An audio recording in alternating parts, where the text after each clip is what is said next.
Good evening, ladies and gentlemen. Today we're going to continue our lesson on 3.1 functions.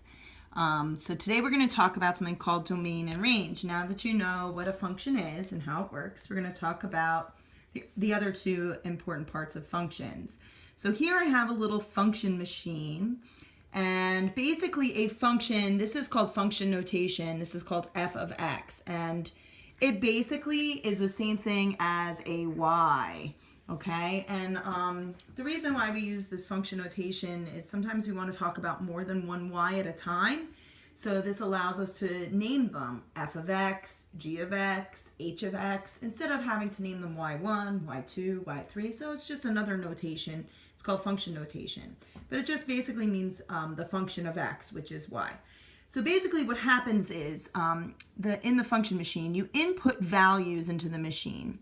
It goes into the function, which is the equation, and something happens to that x value. So you input this value, -2, you put it into the function, and the output comes -6. Basically, you're inputting the x values. So these are your x values, and what comes out is the output, and this is our y values. So basically that's what the function machine is in its general form. Now we're going to talk about something called domain and range with regards to this. The domain are the input values, the x values. So these are x values, or the inputs. And that's basically what the domain represents. It's just all the inputs into the function. The range represents the y values, or the outputs.